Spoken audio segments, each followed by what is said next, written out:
Welcome to Driftwood Guitars. My name is Chris. Behind the camera, Matt, as always. And we are back at it in the workshop making some sawdust today, where I delightfully messed up this arm bevel veneer. And so what we need to do today is remove it and start over. I went ahead and made a new veneer. This one, way better than the last one. I think that my problem mostly was because that veneer that I made for this particular one that got messed up was too thick and it wasn't conforming the way that I needed it to. So I'm gonna show you really quickly how I remove this veneer. I'm not gonna spend too much time on it because it's pretty straightforward, and then I'll show you how I'm going to make sure that it's even better this time, and then we're gonna reapply the new veneer. So stick with me as we move this over to the vacuum clamp.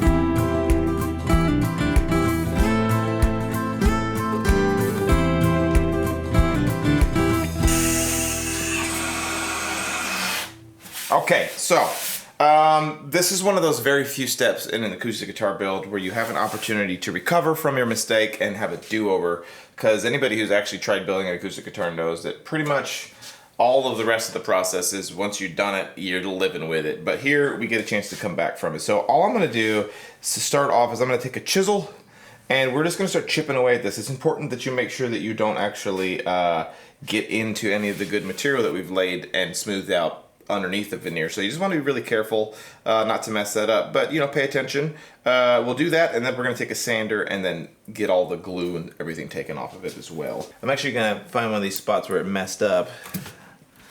Yes. It can be a little hard to get started, but once it gets going, there we go.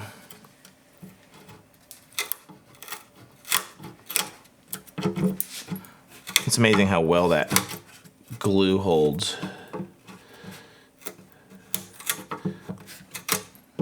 If you really want to be careful and have a lower risk scenario, do this with your sander. That's what I would recommend. You don't want to screw up. I need to sharpen my chisel. That's what I need to do. Matt and I have been talking about sharpening day for a couple of months now. Okay, I gotta sharpen my chisel. I'll be right back. All right, we gave her a little sharpen, and it's way better now. So yeah, we're just gonna hog away here. Try not to kill my hand with my chisel. This part sucks. That's all there is to it. It just sucks. I'm not gonna get all the way to the edge with this chisel right now. I don't want to mess it up. And we can take it down to the line with my sander again.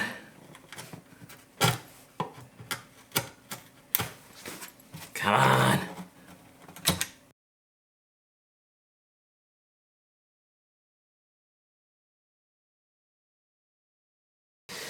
Yeah, we're gonna get the sander out because this is taking way too long. Normally this just kind of pops off for me. She ain't doing it today. Let's see if we can't get this down here at least. Yeah. Yeah, we're gonna get like a number 60 grit sandpaper and just start hogging this away because I don't want to bore you guys for 6 hours and be chiseling veneer off. Yes. All right, got my Festool RO90 out and some 60 grit. Yes, once again I have the hard face on this sander so that it doesn't curve at all, and we're just gonna start hogging some material off, see what happens.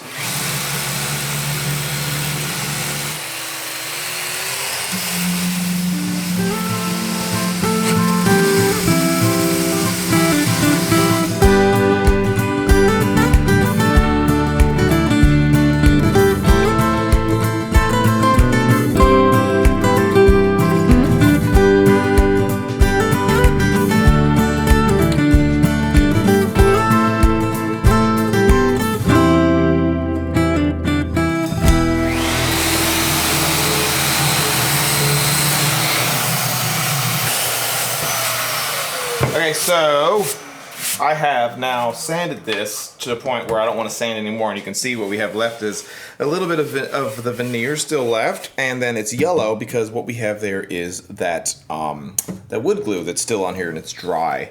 So this is the point that you want to get it to before you really start paying attention. So you want to be really careful to get it to this point so that you don't go too far. So what I'm going to do now is I'm going to switch over to one of these ultimate scrapers that StewMac sells. I just love these things. Or just a regular scraper. You could use a file, you could use a chisel, but we're just gonna take this here and I'm gonna drag this across here. And with the reason I switch with this is because A, it's gonna stay perfectly straight. We're not gonna end up rounding this over, but also it's going to scrape off the veneer and the glue if I'm really careful with it. Yes. That literally couldn't work better.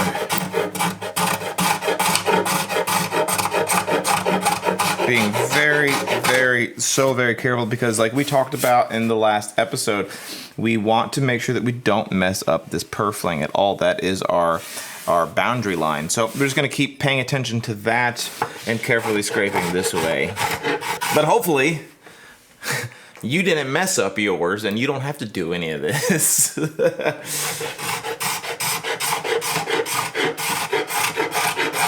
What I noticed as far as like, obviously part of fixing any repair or fixing any problem on a guitar is realizing like what you did wrong.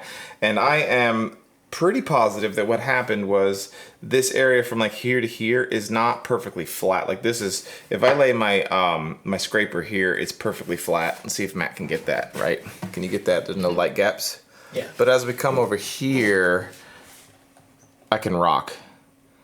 And so yeah, especially right here. This is where it started to delaminate and not lay down for me, is it's really curved. Hell, I can use the curve down here. That's what happened. And the same thing happened down here as it just started to get rounded over. So that illustrates my point on why you really want to make sure that you get this perfectly flat. So I'm going to focus this main section here, just removing the glue and getting it clean again. But then over here and over here, I'm going to work on kind of shaping it better so that we don't have the same issue on this layup.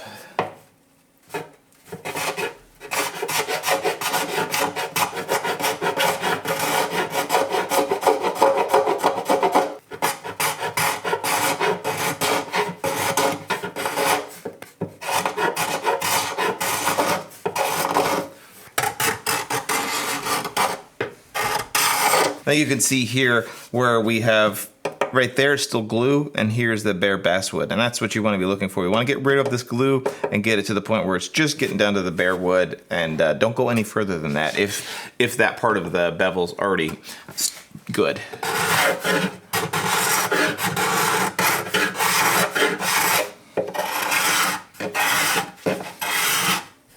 And as we get closer to the finish line, we're going to switch over to less and less aggressive tooling.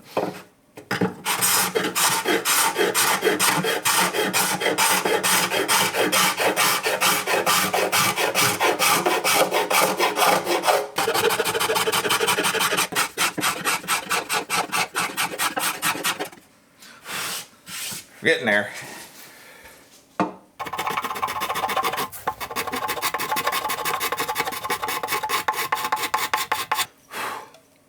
And you'll notice how I'm taking off more down here than I am up here. That's because I think that illustrates well that I'm applying more pressure down here than I am up here because I want to be very, very careful of my purfling. And now that, so the reason I say that is because I'm getting now over to the purfling side.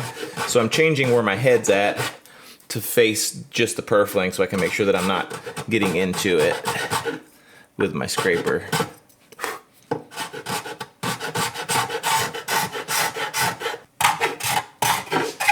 If you want to be as cautious as you humanly can to not cause any further damage, then I would recommend not using a scraper and using just a sanding block. That's probably the least aggressive. I'm gonna switch over to a sanding block myself. Yeah. You know, I feel like this is John Lennon had the song "Make a Sanding Block, Not More." Yoko Ono had the song where it actually sounded like a sanding block.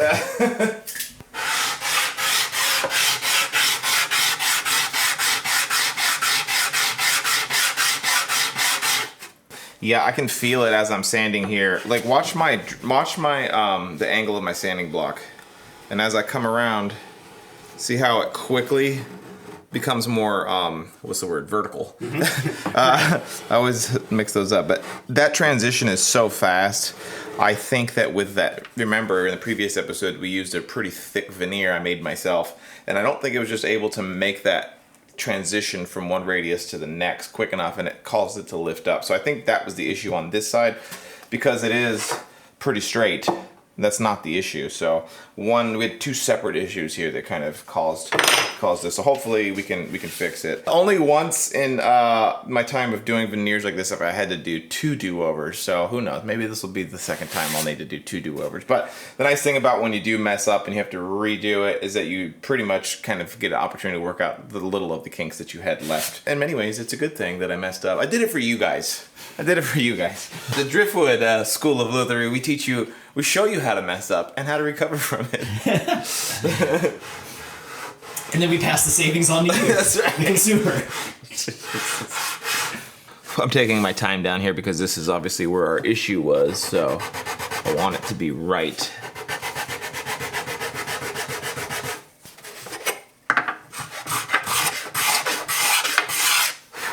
We are absolutely on the home stretch here. I just got like a tiniest little spot to hit right here, and we're gonna be done. This is definitely where my issue was last time. It's just not, it wasn't flat by any means. It was rounded over like all get out. All right, so what I'm gonna do, and I'm in a weird spot, right? What I'm gonna do is I am going to take a few moments as soon as we turn the camera off in a second and just really go over this, make sure that it's absolutely perfect, that there's no issues. But right now, just my quick impressions are that we're right where we wanna be. You know, we've gotten rid of all of the glue. There's just a tiny little bit of glue here and there that's, I don't want to scrape back any further. I think those are actually low spots. Then the next thing I'm gonna do is go ahead and trace my veneer like we did in the previous episode, and go ahead and do my glue layup on here, and we're gonna let that dry for an hour. We're gonna do an abbreviated version of that in this video because once again, we did cover it in its entirety in the previous episode, which we'll put a link to up here. But yeah, so we're gonna cut the camera for just a second. We'll do that. And I'll show you the Cliff's Notes of how we're gonna get this new veneer laid up and ready to go onto this guitar.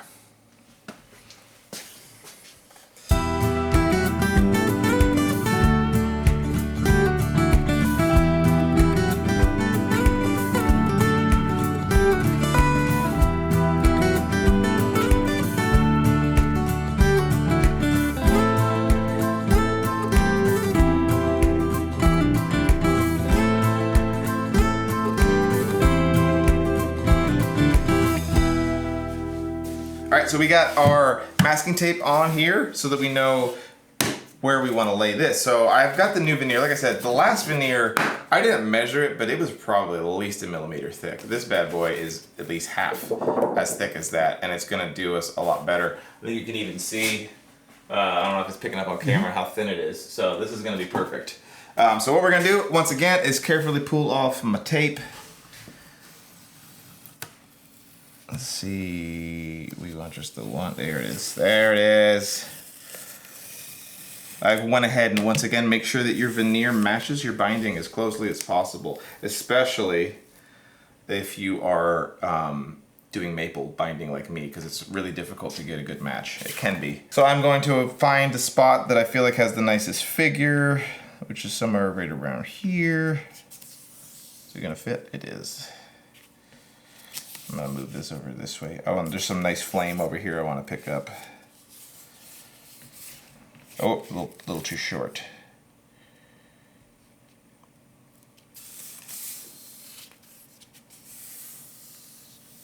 There we go.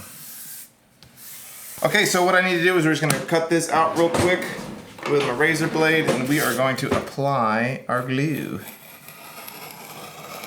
Yeah. That's way easier than last time. Once again, cut it proud of the actual size so that you have some room to work with. About 1/4 of an inch or 6 millimeters for those of you in the civilized world. What's that supposed to mean? Okay. Jesus. Okay, so we have our bevel veneer laid up. So all I'm gonna do is we're gonna apply some, what do we have? We have Tite Bond? Yes. We're gonna apply some Tite Bond wood glue.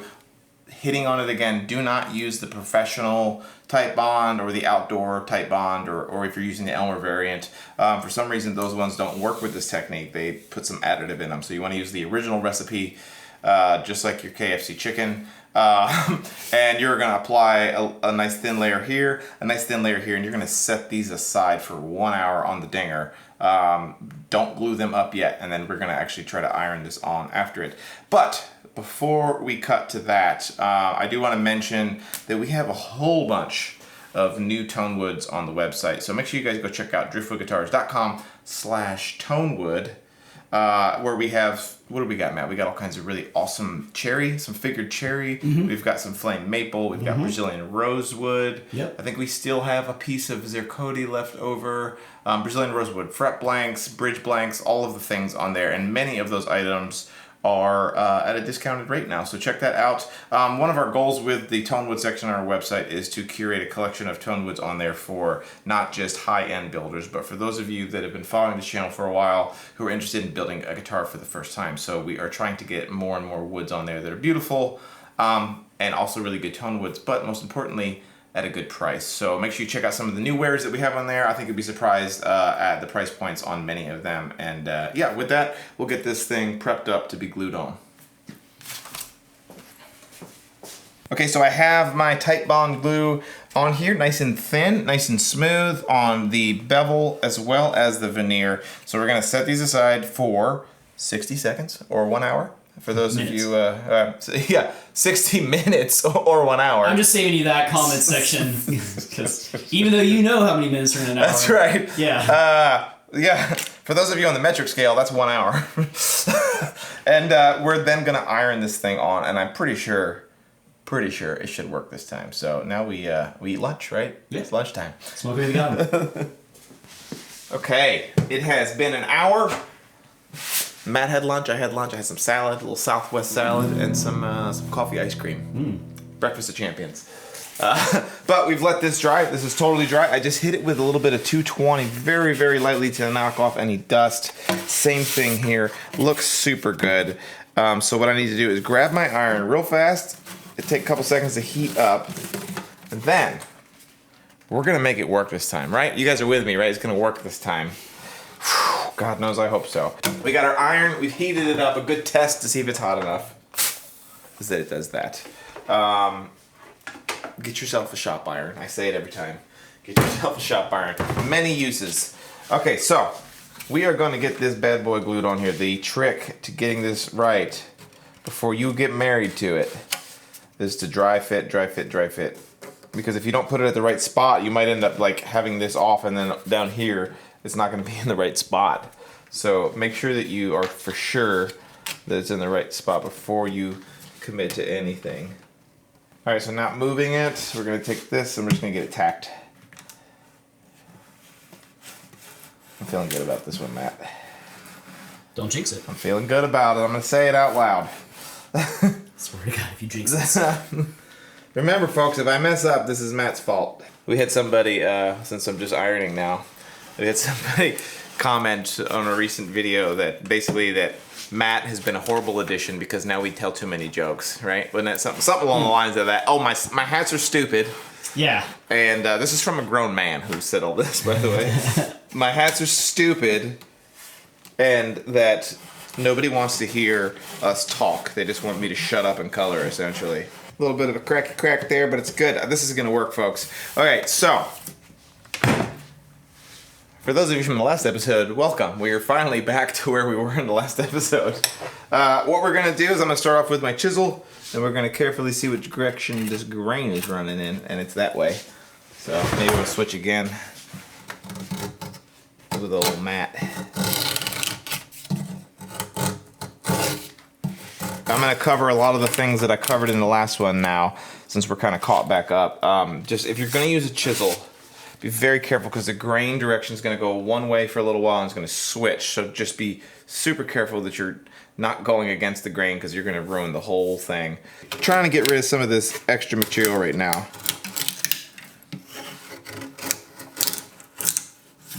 It's funny, in the last episode, so many comments were like how nervous I'm making them with the chisel next to this ancient Sitka. And like when I'm doing it, it's like I feel in control, like there's no issues. But watching the video, I was like, oh my God.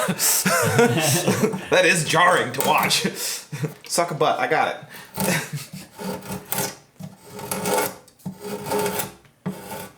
So I'm like, huh? Yeah. This is already, I can just tell by how it feels. It's like the last time I did this, the veneer just felt very sprung, and this is nice and relaxed. So I think that's a sign. My goal here is to get it real close, and then I'm gonna switch over to sandpaper so that we don't risk any tear outs because of grain direction. So it's like this general area where the grain direction kind of changes.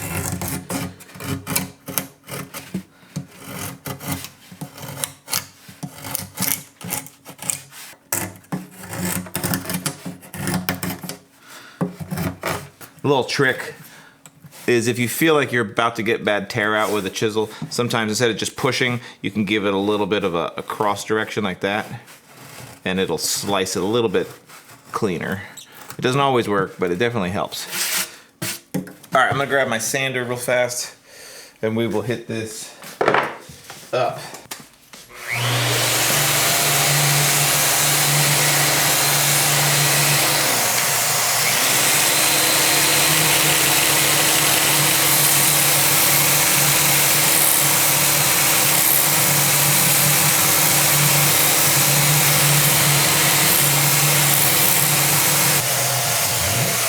You'll notice that I kind of held on to this while I was sanding it. I don't want that to catch and tear it. Same thing down here is the reason why I kind of stopped right here. I don't want it to tear. So I'm gonna break it just to get rid of the excess. Grain's running this way. So supporting it with my hand. Come on. We can kind of chip away at it just so I can get it with the sander again. Hit that with the sander.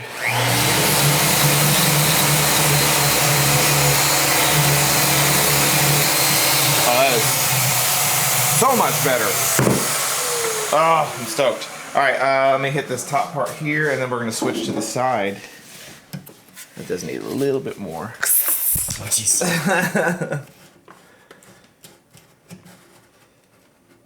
A little bit more glue here.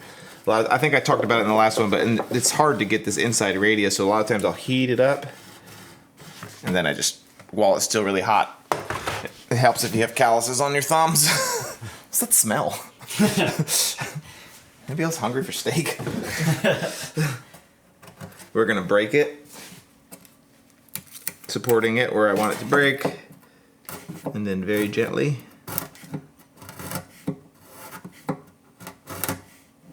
Yes, queen. All right. There's that.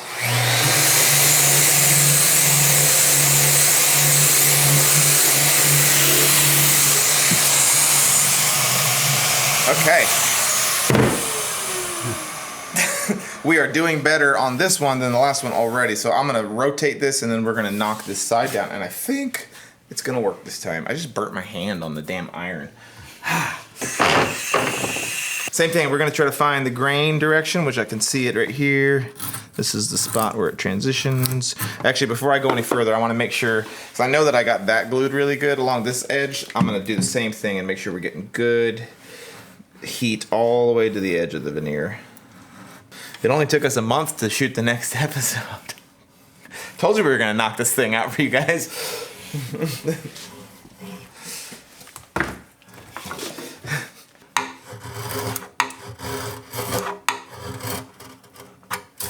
Yes. This is where we had issues last time, so I'm being very careful. Snap! No.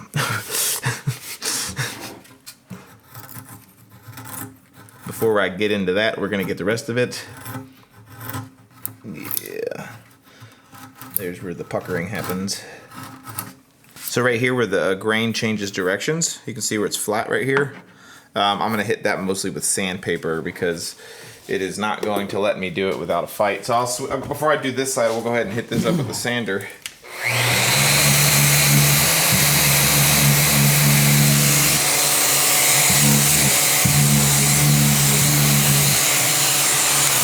Okay, the switch mat. See, we're just taking our time. Don't rush it, because that's where you're gonna screw up, is if you're rushing it. This is where that angle gets super steep in the veneer, so we just want to make sure we don't screw it up. This whole episode is just me saying, don't screw it up. Life advice with Chris Alvarado. Don't screw it up. Whatever you do, don't screw it up. Look at that. Look, I burnt my hand, man. Dang, dude.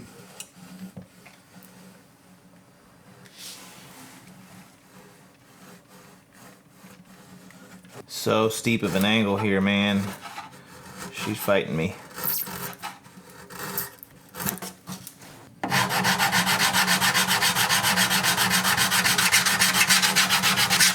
Just keep trusting that you know that it's eventually going to peel off. I promise you, you keep working at it. It's going to reveal itself. Yes. Power sander.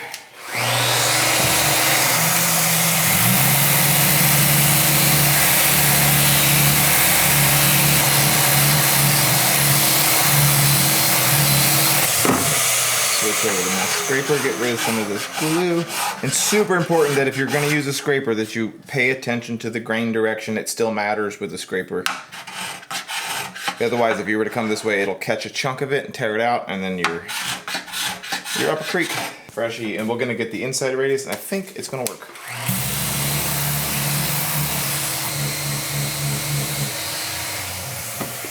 You get a little spot like that where there's some glue.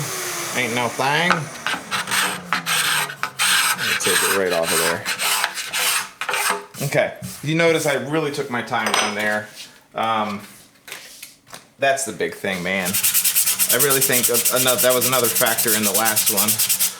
Is just being in a hurry because I'm on camera, you know. So what I'm gonna do is we are going performance anxiety. Yeah, I swear to God, it's never happened. So now we just need to get this, and this is typically the hardest spot to get. It's just hard because it's hard to get the iron in there, right? There's a lot of reasons why this sucks. I need to get my spindle sander so that I can get it in there real quick. If you don't have a pinwheel sander, A, you're wrong. B, like I said, you could probably wrap some sandpaper around a can and do it with that. That's a great technique. Or using, a half round file and things like that. Sandpaper for the win, though.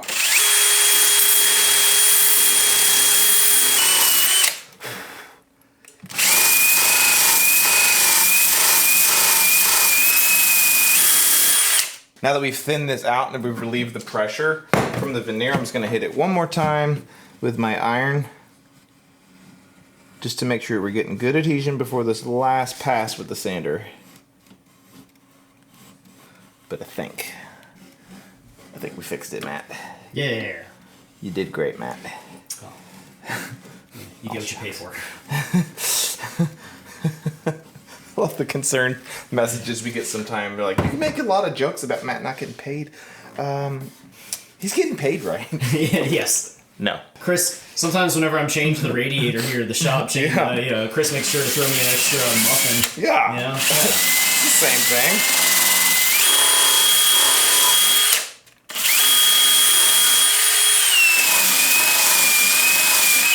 I'll be giving him any ideas in the comment section.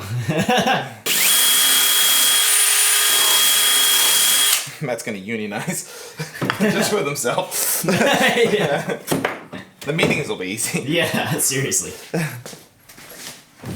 So we've got this paper thin here, so I'm just gonna try to very carefully, just trying to break that seal. There it is.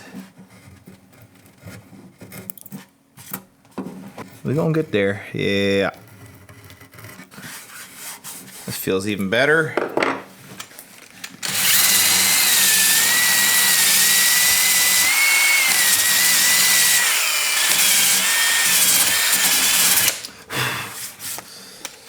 Okay. I think we got it. A little bit of some glue poking out. That's ugly, but we'll get that. We still have not done the final level on this guitar, so it's not all ready to go for this final sand yet, but it's dang close. But hot dog. So we have a little bit of a visible glue line here. I'll be able to take some time and sand that and get that smoothed out. But let me flip this real quick. I'll show you guys what we've got. We'll go over to the main workbench here and I'll show you. Okay, here we go. People are gonna comment about how I set it down. It's just Will Thompson's guitar, it's fine. Dude, it looks so good. I'm really, really happy on this. That's exactly what you want. It's almost impossible to not get a completely invisible seam with maple. You're gonna get that little line. All that is the glue that you're getting right there. But it's fine. It's perfect. I still got to put the other side of binding on, which I'll do off camera. And that one there, I just hit it with the sander just now, and you can see. I mean, it looks almost perfect. Yeah. And from the front, yeah. Yeah. She looks nice. In fact, the grand reveal, the binding, the ebony, it matches our other binding so nicely. And you can see how good, that's the important one, right? Look how good that veneer looks. Everything looks so nice. So all I gotta do is put the other side of binding on here. We'll level the sides, and in the next episode, we're gonna finish this body. Like, it's gonna be done. At that point, we're gonna move on to the neck. So we gotta do the end graft still and do the final level. And she's about done. So, I apologize for it taking a month from the time that I made the mistake to fixing the mistake, but now you know. And we're gonna, I think we're gonna go ahead and record the next one now so that there's no excuses on the next episode coming out. But we hope you enjoyed episode 492 of the 3,001-year-old guitar build almost. And we'll see y'all in the next one. Thanks, guys.